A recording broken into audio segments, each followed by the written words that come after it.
Female CEO ने जैसे ही उस पागल सी औरत द्वारा दी गई चिकन सूप की एक सिप ली, उसे अचानक अपने बचपन की माँ की याद आ गई। वो स्वाद बिल्कुल वैसा ही था जैसा उसकी माँ बनाती थी। उसी पल उसे लगा कि ये पागल औरत शायद उसकी खोई हुई बायोलॉजिकल माँ हो सकती है। लेकिन जब तक वो कुछ पूछ पाती, वो औरत वहां से गायब हो चुकी थी। उसने तुरंत अपने असिस्टेंट को कहा कि उस औरत के बारे में सब कुछ पता करो। उसके दिमाग में 20 साल पुरानी यादें लौटने लगी। उस वक्त उसका ट्विन ब्रदर चिकन सूप के पीछे पड़ा हुआ था और उसने अपनी पागल सी माँ को मनाया कि वो पड़ोसी की 20 साल पुरानी मुर्गी चुरा ले ताकि सूप बन सके। जैसे ही सूप तैयार हुआ और वो दोनों बस 2 सिप ही ले पाए थे, तभी पड़ोसी कुछ लोगों को लेकर वहां आ गया। दरवाजे पर पहुंचते ही उन्हें सूप की खुशबू आ गई और जमीन पर बिखरे मुर्गी के पंख देखकर उन्होंने समझ लिया कि पागल औरत ने उनकी चिकन चुराई है। गुस्से में पड़ोसी ने उस औरत को पीटना शुरू कर दिया। छोटी लड़की ये देखकर चिल्लाई कि उसकी माँ ने चिकन नहीं चुराई, उसके भाई ने माँ से जिद की थी सूप बनाने की। लेकिन भाई डर के मारे झूठ बोल गया और कहने लगा कि सूप की फरमाइश उसकी बहन ने की थी। उनकी दादी, जो हमेशा लड़कों को ज्यादा मानती थी, लड़की को जोर से धक्का दे दिया। गांव वाले कहने लगे कि इस औरत को पुलिस स्टेशन भेज देना चाहिए ताकि वो आगे ट्रबल न करे। छोटी लड़की डर गई कि उसकी माँ सच में ले जाई जाएगी, इसलिए उसने झूठ बोल दिया कि चिकन सूप उसने मांगा था और चिकन भी उसी ने चुराई थी। गुस्से में पड़ोसी ने लड़की को उठाकर जंगल में फेंक दिया। 3 दिन बाद एक अमीर आदमी वहां से गुजरा और उसने इस बेचारी बच्ची को देखा और अपने साथ ले जाकर उसे पाला और ऐसे 20 साल बीत गए। वो लड़की अब बड़ी होकर अपने अडॉप्टिव पिता का बिजनेस संभाल चुकी थी और बिलियनेयर सीईओ बन चुकी थी। लेकिन उसने अपनी रियल माँ को ढूंढना कभी नहीं छोड़ा। एक दिन जब सीईओ एक माउंटेन विलेज में डिमोलिशन प्रोजेक्ट देखने गई और जैसे ही वो विलेज में एंटर हुई, उसने देखा कि एक पागल सी औरत फावड़ा लहराते हुए अपने घर को तोड़ने से रोक रही थी। वो कह रही थी कि अगर उसका घर तोड़ दिया गया तो उसकी बेटी वापस घर कैसे आएगी। लेकिन उसका दिखावा पसंद बेटा बोला कि सिर्फ घर तोड़कर पैसा मिलने से ही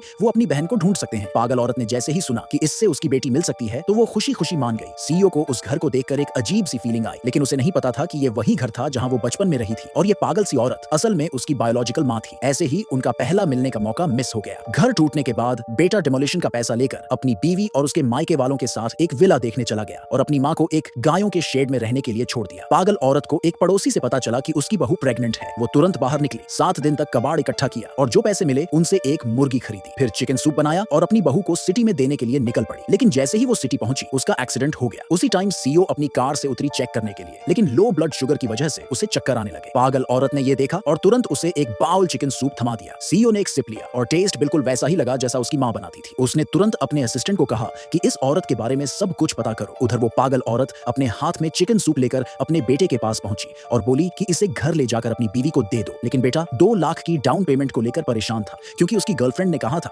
कि वो तभी शादी और बच्चा करेगी जब उनके पास एक विला होगा। डिमोलिशन मनी से भी 2 लाख कम पड़ रहे थे। अपनी माँ को देखकर बेटे के दिमाग में एक आइडिया आया। वो अपनी माँ को हॉस्पिटल ले गया। उसी वक्त सीईओ को पता चला कि वो पागल औरत हॉस्पिटल में किडनी डोनेट कर रही है। वो तुरंत हॉस्पिटल पहुंची और देखा कि औरत के हाथ में एक शांति वाला लॉकेट्स जैसा चार्म था, बिल्कुल वैसा ही जैसा उसकी माँ ने बचपन में उसे और उसके भाई को दिया था। तभी उसे शक हुआ कि ये पागल औरत शायद उसकी रियल माँ हो सकती है।